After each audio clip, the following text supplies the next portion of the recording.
Hai teman-teman mahasiswa pengetahuan lingkungan, jumpa kembali bersama saya Primasari di perkuliahan kita. Pada pertemuan kali ini, pada topik kali ini saya Primasari akan menyampaikan mengenai pentingnya pengelolaan limbah dalam kehidupan masyarakat, khususnya mengenai pengelolaan dan pengolahan limbah B3. Sebelum kita bahas lebih banyak terkait limbah B3, mari kita ulas kembali sedikit mengenai limbah. Tahukah kalian definisi limbah? Tinggalkan jawaban kalian di kolom komentar ya. Oke, apakah definisi limbah itu? Kita akan ulas sesuai definisi harfiah dari limbah.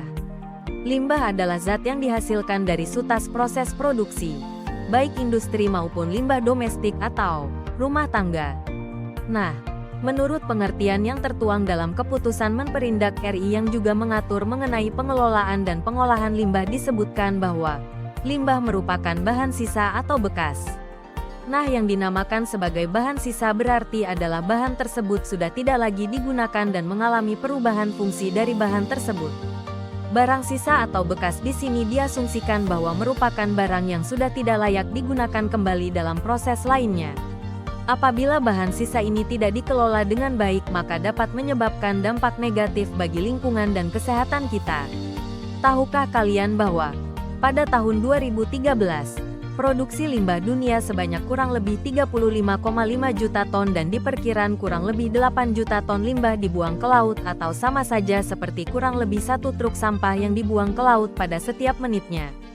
Sesuai dengan definisi limbah tadi bahwa limbah dikategorikan menjadi 3 kategori, yaitu limbah cair atau gas, limbah padat, dan limbah B3 atau limbah berbahaya. Kita akan ulas mengenai limbah B3 atau limbah beracun. Tahukah kalian apa itu limbah B3 atau limbah beracun?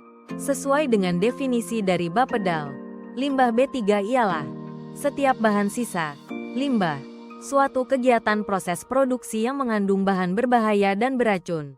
B3, karena sifat, toxicity, flammability, reactivity, dan corrosivity, serta konsentrasi atau jumlahnya secara langsung maupun tidak dapat merusak, mencemarkan lingkungan, atau membahayakan kesehatan manusia. Karakteristik dari limbah B3 mudah meledak, mudah terbakar, reaktif beracun, uji TCLP, infeksius, bersifat korosif. Limbah B3 jika digolongkan berdasarkan sumbernya adalah 1. Sumber tidak spesifik, berdasarkan lampiran I. Tabel 1. PP 85-1999. 2. Sumber spesifik, berdasarkan lampiran I. Tabel 2. PP 85-1999. 3. Bahan kimia kadaluarsa, tumpahan, sisa kemasan, buangan produk yang tidak memenuhi spesifikasi. Dampak dari pengelolaan limbah B3 yang tidak tepat dapat merugikan bagi kita dan lingkungan. Nah, air yang tercemar oleh limbah B3 memiliki dampak yang serius loh. Hal tersebut dikarenakan limbah cair yang masuk ke sungai dapat membuat pencemaran pada air yang mengandung banyak virus penyakit. Ikan dan berbagai organisme air dapat mati atau bahkan punah. Hal ini nantinya akan menyebabkan masalah pada ekosistem. Limbah yang dibuang ke dalam air juga dapat menghasilkan asam organik dan gas cair organik seperti metana yang dapat membahayakan. Limbah industri yang mengandung logam, minyak, toksin organik dan zat lainnya dapat mengurangi kandungan oksigen dalam air sehingga mengganggu ekosistem dalam air. Selain dapat mencemari air, limbah B3 juga dapat mencemari tanah. Tanah yang tercemar tersebut sangat berdampak buruk dan dapat menyebabkan beberapa hal. Di antaranya, penurunan kualitas tanah membuat tumbuhan mati dan tercemar. Produktivitas panen di lokasi yang tercemar akan berkurang atau gagal panen, bahkan dapat menyebabkan matinya tumbuhan. Tanah mengandung plastik dan bahan lain yang tidak dapat diuraikan. Tidak adanya pertumbuhan mikroorganisme dan jamur yang dapat membantu penyerapan nutrien dari tanah oleh akar tumbuhan. Mikroorganisme tanah berperan penting dalam menguraikan segala bentuk polutan tanah dari mulai zat padat, zat cair, hingga bahan kimia. Kandungan mineral sangat sedikit sebab digantikan zat polutan yang kadarnya melebihi ambang batas. Derajat keasaman, pH, tanah sangat tinggi sehingga tidak dapat digunakan untuk menanam tumbuhan yang bermanfaat bagi manusia. hewan dan makhluk hidup lain.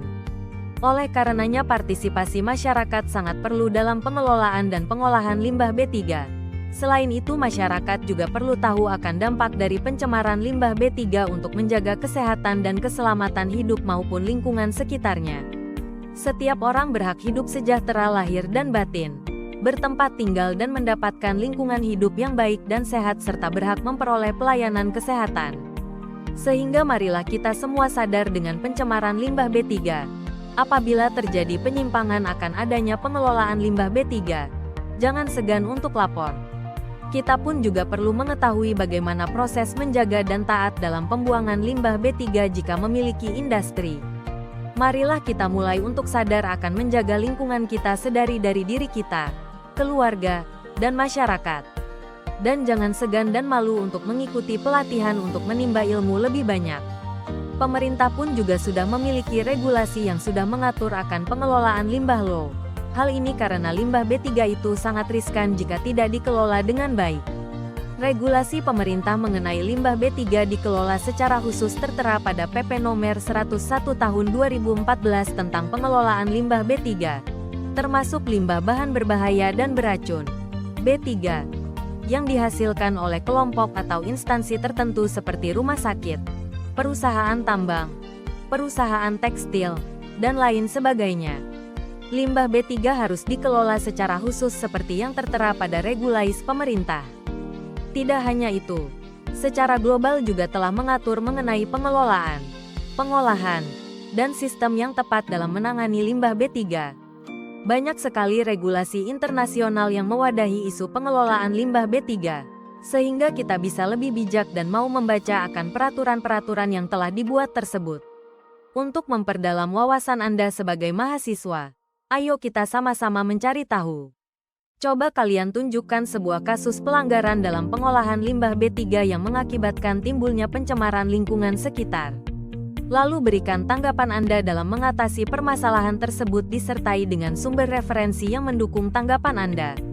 Berikan solusi sebagai bukti partisipasi Anda dalam menangani pencemaran limbah B3 pada lingkungan. Nah, tiba kita di ujung pertemuan topik kali ini. Jika ada pertanyaan silakan hubungi saya ataupun kita diskusikan di grup kelas maupun saat di kelas ya. Tetap jaga lingkungan kita untuk hidup kita dan anak cucu kita di kemudian hari. Sampai jumpa. Jangan lupa untuk share dan subscribe video pembelajaran yang ada.